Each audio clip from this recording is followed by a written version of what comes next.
영국의 유명한 일간지 인디펜던트라는 일간지와 통계 전문 사이트인 스타티스타라는 그 통계 사이트에서 전 세계 20만 명을 대상으로 설문조사를 했습니다. 이 사람들이 스트레스를 가장 많이 받을 때 그 수치를 100으로 했을 때에 가장 스트레스를 많이 받을 때가 언제인가 설문조사를 했는데 1위가 무엇이냐 하면은 배우자가 죽었을 때 그 지수가 100이에요. 가장 높게 나오는 겁니다. 두 번째가 무엇이냐 하면은 이혼입니다. 가장 높은 지수를 100이라고 봤을 때에 이혼은 73 정도가 나오는 겁니다. 여러분, 우리가 함께 가장 의지하고 살았고 함께 오랫동안 살았던 그 사람을 잃어버렸을 때 더 이상 그 사람과 함께 할 수 없다라는 그 상실감, 그 스트레스는요, 정말 이루 말할 수 없는 겁니다. 사람이 가장 힘들어할 때가 바로 배우자가 죽었을 때고, 그리고 배우자와 이혼했을 때예요. 여러분, 예수님의 제자들이 경험했던 것들은 바로 이와 같은 것들이었습니다. 예수님의 제자들은 예수님을 사랑했습니다. 그리고 예수님과 함께 지내는데 가족들보다도 더 오랜 시간을 24시간을 같이 함께 먹고 마시고 함께 지냈습니다. 그런데 그 사랑하던 예수님이 그들의 눈앞에서 큰 대못에 박혀서 십자가의 고통 가운데 죽으셨습니다. 로마의 군인은 그 예수님의 사망을 확인하기 위해서 창으로 옆구리를 찔렀는데요, 심장이 터져서 물과 피를 다 쏟아놓으셨습니다. 그 사랑하던 예수님이 아리마대 요셉의 빈 무덤에 비참하게 죽어 장사 지내졌습니다. 여러분, 그 모습을 본 예수님의 제자들이에요. 받는 그 두려움, 상실감, 좌절, 그 스트레스는 이루 말할 수 없었지.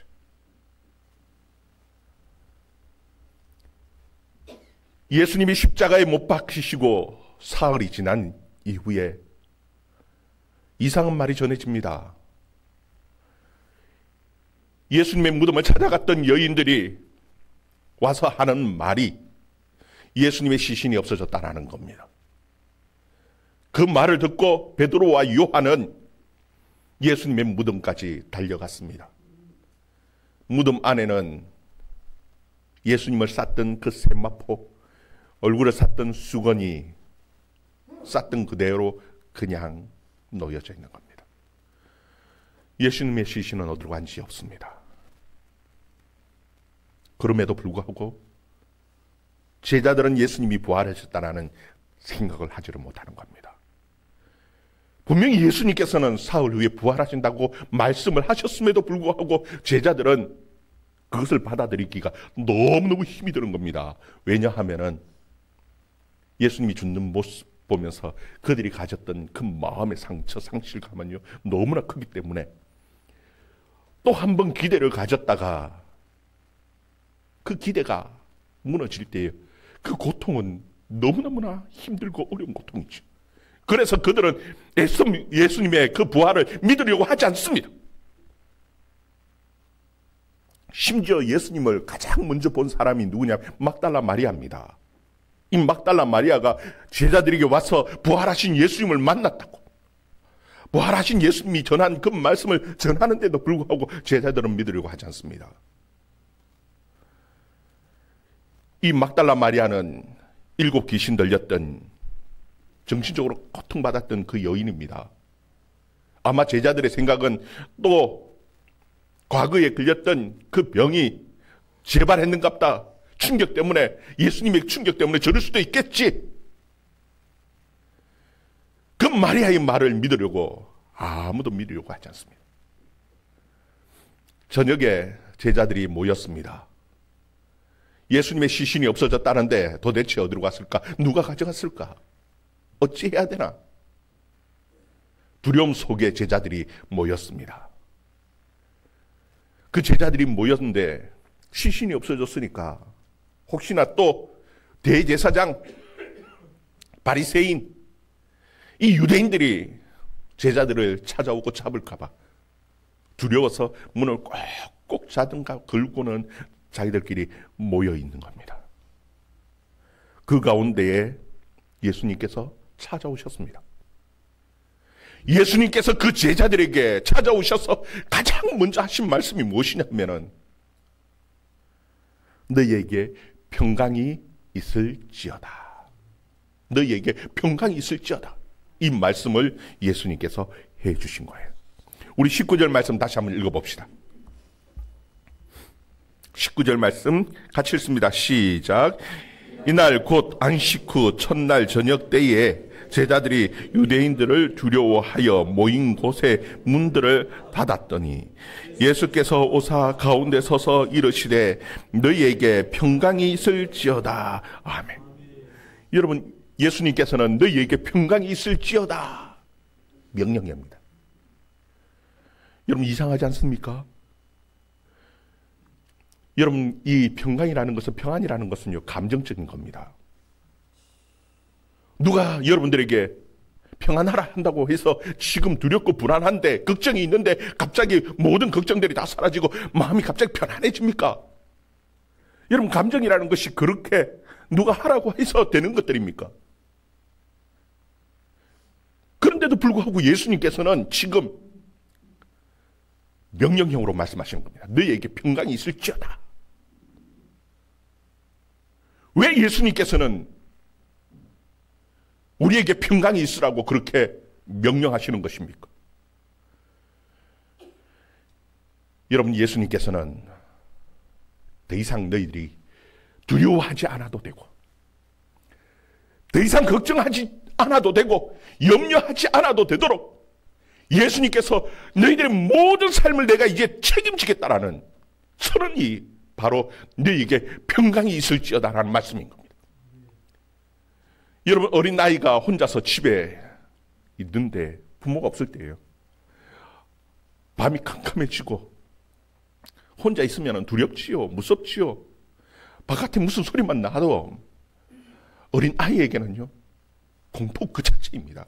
그때 부모가 와서, 아버지나 어머니가 와서 꼭 안아주면서, 야, 걱정하지 마. 이제 괜찮아. 이제 괜찮아. 여러분, 이제 괜찮다라는 그 말 속에는 어떤 의미입니까? 내가 이제 너와 함께 있을게. 이제 내가 너를 지키고 내가 너의 모든 것을 책임질게. 그러니까 너 평안하라는 말입니다. 이제는 더 이상 걱정하지 말라는 거예요. 왜요?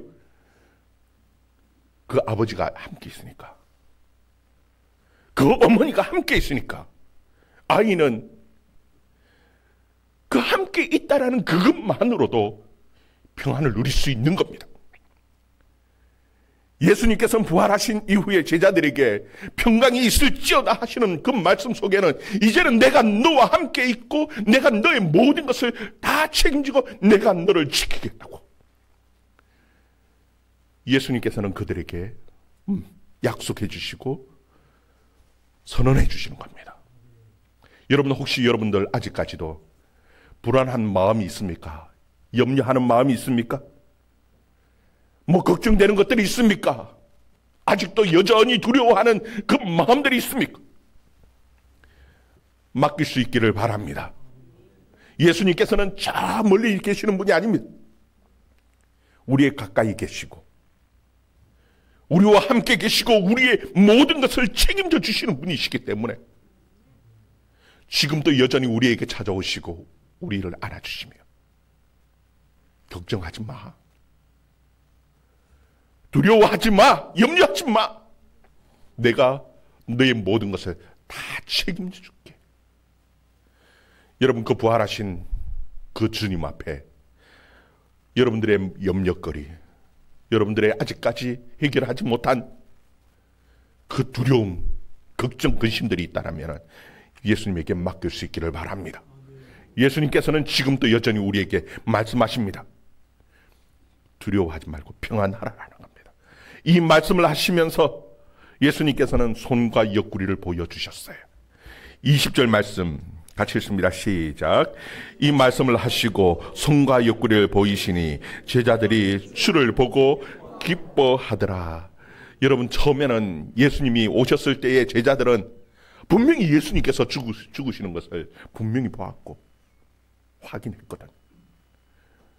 믿지를 못하는 겁니다. 혹시나 유령인가?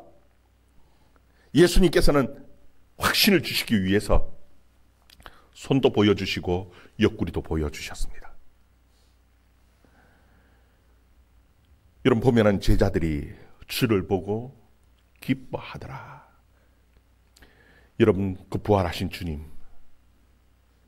우리의 모든 염려, 근심, 걱정거리들을 책임져 주시겠다고 하시는 그 주님을 만나고 기쁨을, 평안을 회복할 수 있는 저와 여러분 되기를 주의 이름으로 축원합니다.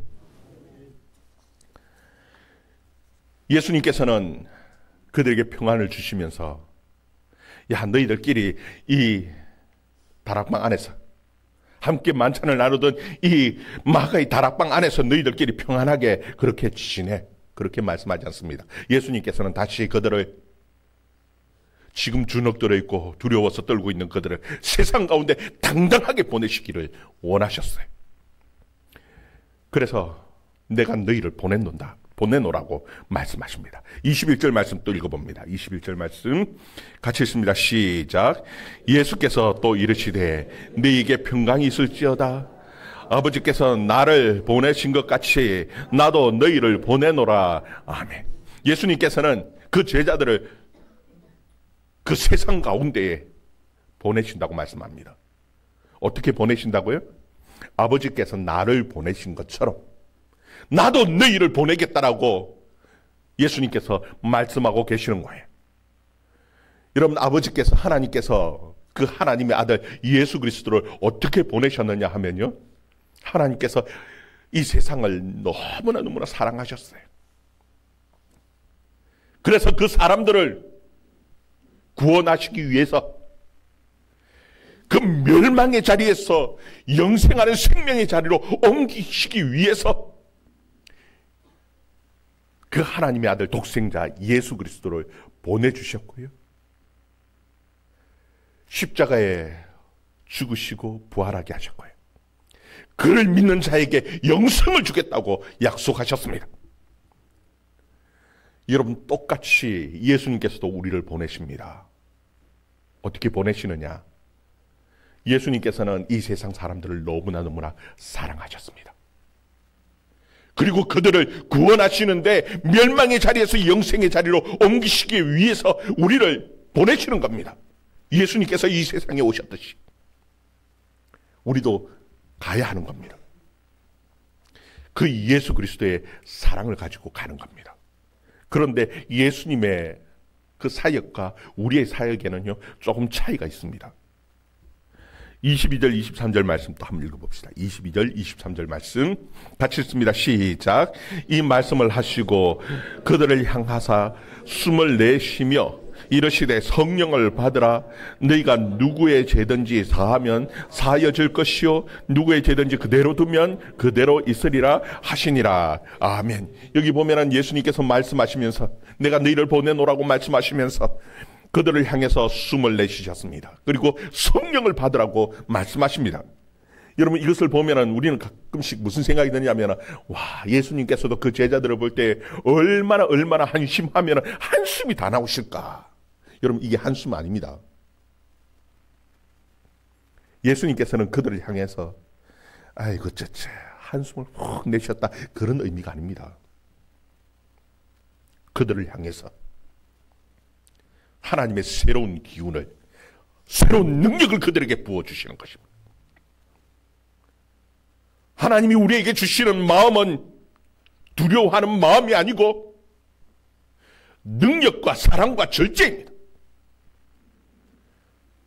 하나님께서는 우리 주님은 우리를 보내시는데 그냥 연약하고 아무 힘없고 아무것도 할 수 없는 그런 상태로 보내시는 것이 아닙니다.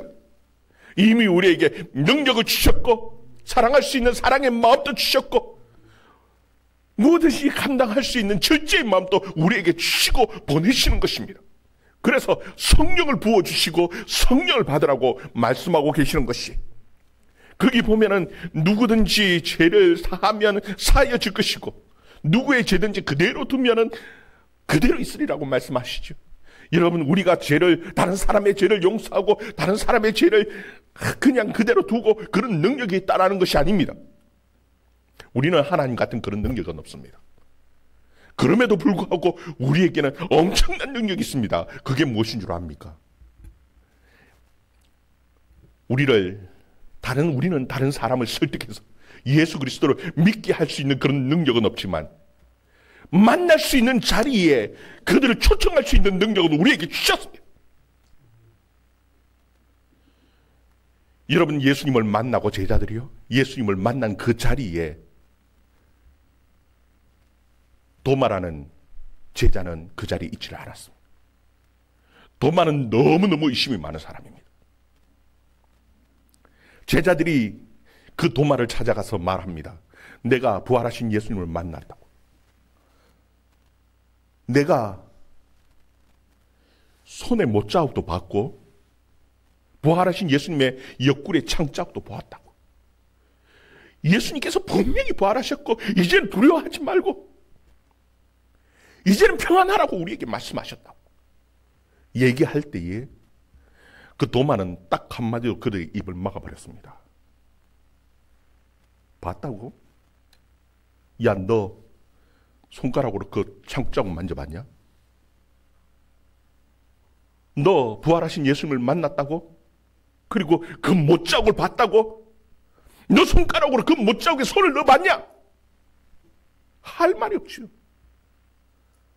여러분, 우리가 다른 사람을 전도하러 나갔을 때에 그들이 뭐라고 말합니까? 야, 너 예수님 봤어? 하나님 봤어? 봤어? 만져봤어? 우리가 할 말이 없습니다. 여러분, 그럼에도 불구하고 우리가 할 수 있는 것이 있습니다. 우리는 그들을 믿게 할 수 있는 능력이 없습니다. 그렇지만 우리가 예수님을 만나는 우리의 예배의 자리에 그들을 초청하고 데려 앉힐 수는 있습니다. 그 제자들이 부활하신 예수님을 믿게 할 수 있는 능력은 없었습니다. 그럼에도 불구하고 함께 예배드리는 그 자리, 그 주님을 만나는 그 자리에 도마를 초청해서 그 자리에 앉았습니다.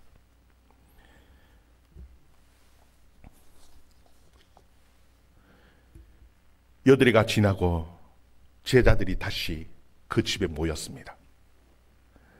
거기에 누구도 함께 있었느냐 하면 도마도 같이 함께 데리고 오는 겁니다.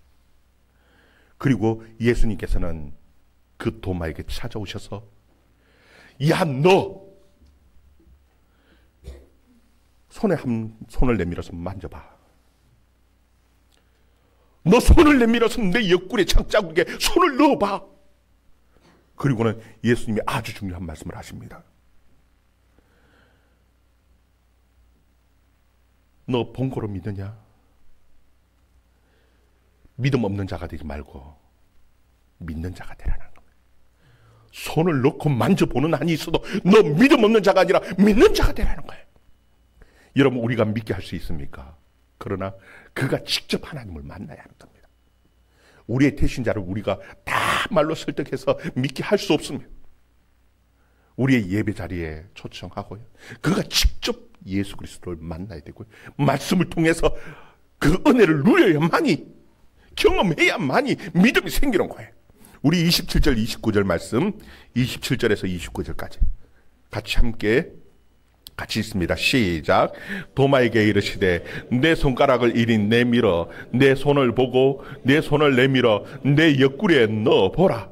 그리하여 믿음 없는 자가 되지 말고 믿는 자가 되라. 도마가 대답하여 이르되 나의 주님이시여 나의 하나님이시니이다. 예수께서 이르시되 너는 나를 본 거로 믿느냐?